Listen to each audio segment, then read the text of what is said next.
Cursos LEAG, Básico 2 de Espiritismo, Aula 1. Prece de abertura. Senhor, dá-nos tua inspiração na aula de hoje, para que possamos assimilar os ensinamentos e colocá-los em prática em nosso dia a dia. Pai nosso que estais no céu, santificado seja o vosso nome. Venha a nós o vosso reino, seja feita a vossa vontade, assim na terra como nos céus. O pão nosso de cada dia nos dai hoje. Perdoai as nossas dívidas, assim como nós perdoamos aos nossos devedores. E não nos deixeis cair em tentação, mas livrai-nos de todo mal, que assim seja, graças a Deus. Preparação de ambiente. Livro Religião dos Espíritos. Trabalha servindo.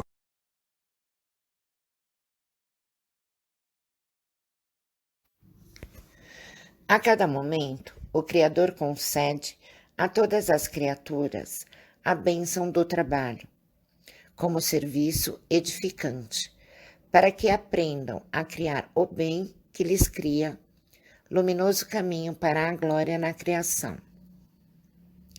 Não permitas, portanto, que o repouso excessivo te anule a divina oportunidade. Assim como o relaxamento é ferrugem na enxada, a benefício do joio que te prejudica a seara, o tempo vazio é flagelo na alma, em favor das energias perniciosas que desvastam a vida. Não há corrosivo da ociosidade que possa resistir aos antídotos da ação. Não acredites, deste modo, no poder absoluto das circunstâncias adversas, a se mostrarem constantemente nos eventos da marcha. Se a injúria te persegue, trabalha servindo, e o sarcasmo fazer-se-á reconhecimento. Se a calúnia te apedreja, trabalha servindo, e a ofensa converter-se-á em louvor. Se a mágoa te alanceia, trabalha servindo, e a dor erguer-se-á por utilidade. Se o obstáculo te aborrece, trabalha servindo, e o embaraço surgirá por lição.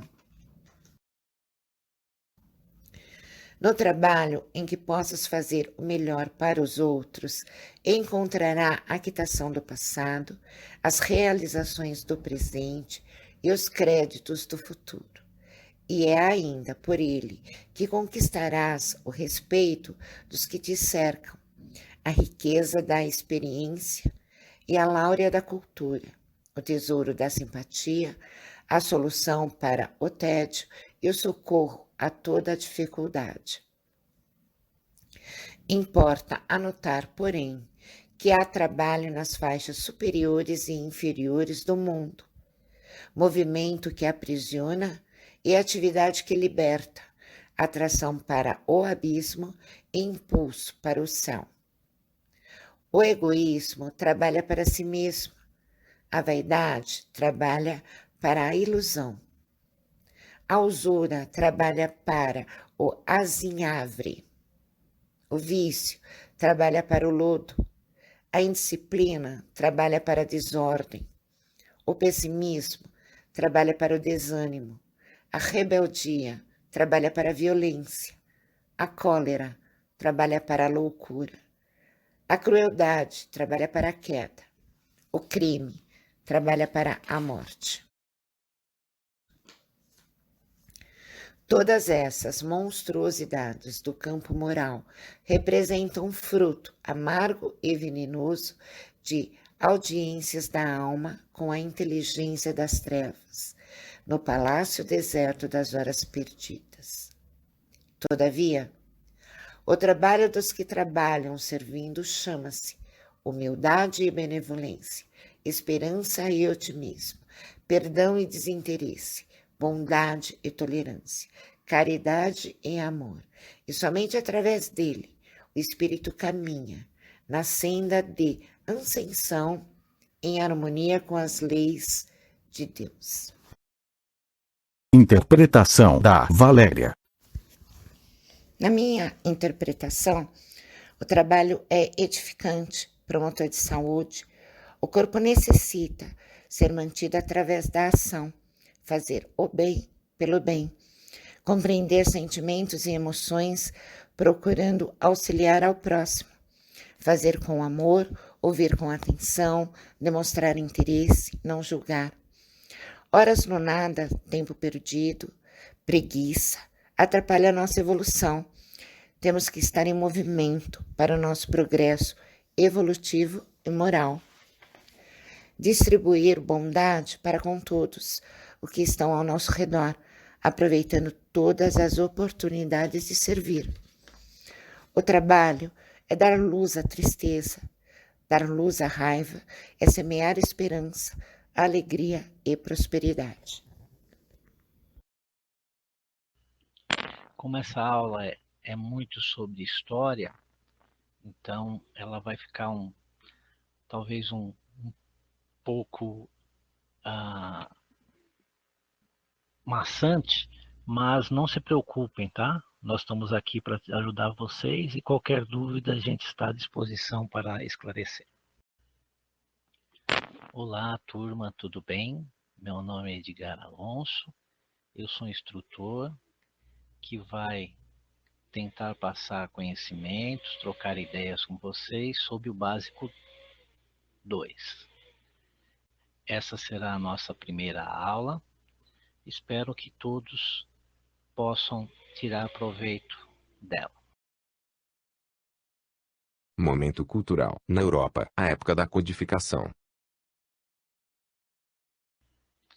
A gente vai falar sobre a síntese no momento cultural na Europa, a época da codificação. O século XIX foi caracterizado por inúmeras conquistas científicas e grandes transformações, em função das lutas renovadoras no âmbito social e político em que a Europa mergulhou, notadamente a França. O desejo de liberdade impulsionou as conquistas sociais, de um lado sob a tutela dos princípios democráticos pregados pelos pensadores do século, e de outro ainda sob os efeitos da Reforma Francesa, a era napoleônica. Nessa época, as ideias liberais e requisitos dessa revolução foram assimiladas tais como a igualdade de todos perante a lei e a liberdade de pensamento e de cultos. Os cientistas sustentavam que sua função não era acreditar, e sim investigar. Por essa razão, a ciência estava em contínuo progresso. Em função dessa postura, todos os campos do saber humano registraram descobertas, invenções e sistemas, estabelecendo ideias fundamentais e acumulando conhecimento. A seguir, vamos falar sobre esses grandes percussores. Grandes precursores da época.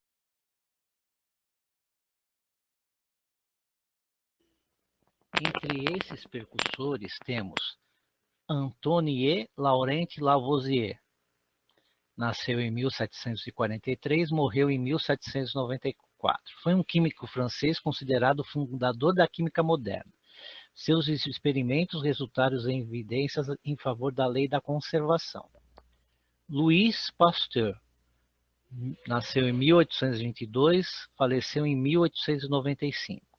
Químico e biológico francês, demonstrou a teoria dos germes como causadores de doenças e desenvolveu vacinas contra várias patologias. Franz Anton Mesmer. Nasceu em 1734, morreu em 1815. Médico austríaco, teorizou sobre o magnetismo, afirmando que todo ser vivo possui um fluido magnético, que estabelece influências recíprocas entre os indivíduos. Foi o criador da teoria do magnetismo animal, conhecida pelo nome de mesmerismo. É a teoria do passe magnético em nossos dias atuais. Johann Henrik Pestalozzi. Nasceu em 1746, desencarnou em 1827. Suíço, reformador da educação. Defendia a individualidade da criança e seu desenvolvimento integral. Praticou uma pedagogia do amor, socorrendo crianças órfãs, educando os pobres e ricos. Precedeu o espiritismo não apenas em ideias, mas sendo um fiel representante da máxima: fora da caridade não há salvação. Nesse contexto, a filosofia também se renovava, podendo-se citar como seus representantes os seguintes filósofos. René Descartes nasceu em 1596, morreu em 1650. Filósofo francês. Estabeleceu que a única verdade, totalmente livre de dúvidas, era: meus pensamentos existem. Ao chegar à célebre conclusão, penso, logo existo, afirma que o pensamento é algo mais certo que a matéria corporal e descobre a realidade inegável do espírito. Pode-se dizer que a chamada Revolução Cartesiana foi precursora da Revolução Espírita. Immanuel Kant nasceu em 1724, desencarnou em 1804. Filósofo alemão. Seu sistema ético baseia-se na liberdade fundamental do indivíduo e na ideia de que a razão é a autoridade última da moral. Age de forma que a máxima de tua conduta possa ser sempre um princípio da lei natural e universal. George W. French Hegel nasceu em 1770, desencarnou em 1831. Filósofo alemão, suas primeiras reflexões referiam-se ao espírito do judaísmo e do cristianismo e testemunham preocupações religiosas e históricas. O que lhe interessava era descobrir o espírito de uma religião ou de um povo em seu contexto histórico. Escreveu assim a Fenomenologia do Espírito, onde traça a história pela qual a consciência humana elevou-se das representações mais elementares de Deus à sua representação filosófica adequada. Com todos esses precursores, surgiu assim o Iluminismo, pois suas concepções filosóficas, baseadas no uso e na exaltação da razão, encontravam respaldo nos pensadores da época. Séculos das luzes, o iluminismo, termos usados para descrever tendências do pensamento e da literatura na Europa durante o século XVIII, foram empregados pelos próprios escritores do período, convencidos de que emergiam de séculos de obscurantismo e ignorância para uma nova era, iluminada pela razão, pela ciência e pelo respeito à humanidade. Terminou com a Revolução Francesa em 1789. Aí surgiu uma pergunta: onde podemos encontrar a prova da existência de Deus? No Espiritismo e no Iluminismo. Deus está na natureza e no homem. Para descobri-lo, temos a razão para nos guiar de forma segura. Revolução Liberal e Democrática. Por volta de 1848, toda a Europa foi agitada pela Revolução Liberal e Democrática, desencadeando uma série de tumultos populares. Em consequência, os valores éticos tradicionais perderam a sustentação. Não houve novos valores morais que pudessem substituir os antigos. As religiões, a quem caberia um papel de preencher o vazio que se instalara entre os homens, recolheram-se nos seus objetivos. Como resultado, a crença desmoronou e as diversas religiões se mostraram incapazes de reavivar a luz espiritual. Existem dois tipos de progresso, intelectual e moral, porém eles não marcham lado a lado.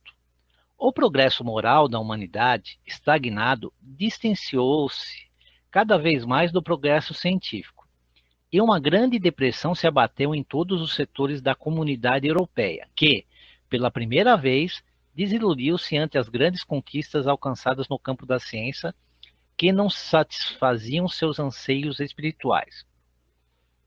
O povo encontrava-se muito debilitado, decepcionado com a igreja, devido, naquela época, tomar parte de tudo, ficando muito atrasados. Em contrapartida, o progresso científico estava lá em cima. Foi uma época rica em descobrimentos, o que deixou o povo da época desanimado, infelizmente. Allan Kardec, espírito missionário, encarregado de ser o portador dessa nova revolução, fora preparado para ser o elemento unificador do pensamento desse século, pois unia seu rigoroso método científico ao submeter os fenômenos espíritas à luz da razão, à integridade e pureza do seu coração. Foi nessa época que apareceu o Espiritismo. O que é o Espiritismo? Ele é a religião, ciência e filosofia. A nova doutrina que despontava no horizonte do século XIX vinha exatamente na hora psicológica mais apropriada, justamente na agitação das grandes transformações, para reabilitar, de acordo com as orientações vindas dos espíritos, o papel do homem frente ao seu destino imortal, seus valores centrados no Evangelho de Cristo. André Luiz, em A Caminho da Luz, capítulo 23. Por isso, o Espiritismo, enquanto consolador prometido por Jesus, só pode ser revelado aos homens no contexto científico do século XIX.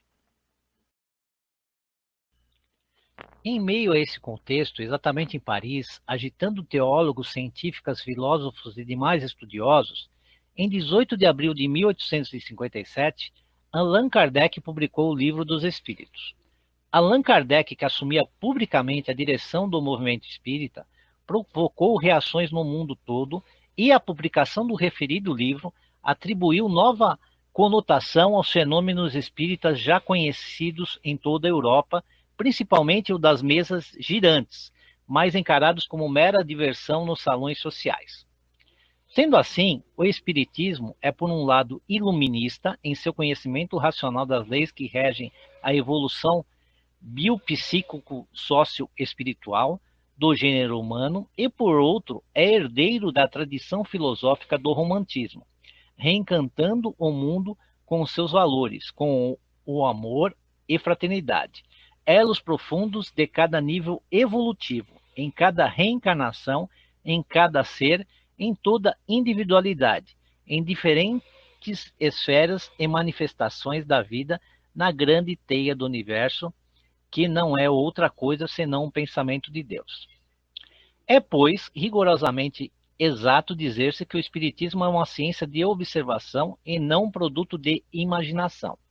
As ciências só fizeram progressos importantes depois que seus estudos se basearam sobre o método experimental.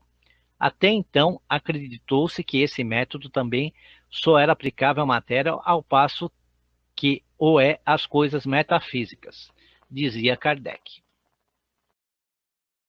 Folha de presença. Assinar. O livro de presença. Respondendo à pergunta abaixo. Franz Mesmer criou qual teoria? Vibrações. Em tranquila serenidade e confiantes no Divino Amigo, abramos o coração em vibrações de amor, paz e reconforto em favor dos nossos irmãos e sofredores. Vibremos pela paz no mundo, pelos enfermos encarnados e moribundos, pelos sofredores desencarnados na crosta, no umbral e nas trevas, pelos desesperados e suicidas, pela confraternização religiosa, pela expansão do Evangelho, pelos espíritos que estão reencarnados com tarefas definidas, pelos trabalhadores do bem, pelos nossos lares e por nós mesmos, graças a Deus. Prece de encerramento. Jesus amado, companheiros e amigos do plano maior, nós agradecemos a visita de amor e a sustentação que nos foi dada durante a aula de hoje e pedimos que possamos estar todos juntos na próxima semana para mais uma reunião evangélica nessa casa que nos acolhe. Pai nosso que estais no céu, santificado seja o vosso nome, venha a nós o vosso reino, seja feita a vossa vontade, assim na terra como nos céus. O pão nosso de cada dia nos dai hoje. Perdoai as nossas dívidas, assim como nós perdoamos aos nossos devedores. E não nos deixeis cair em tentação, mas livrai-nos de todo o mal, que assim seja, graças a Deus.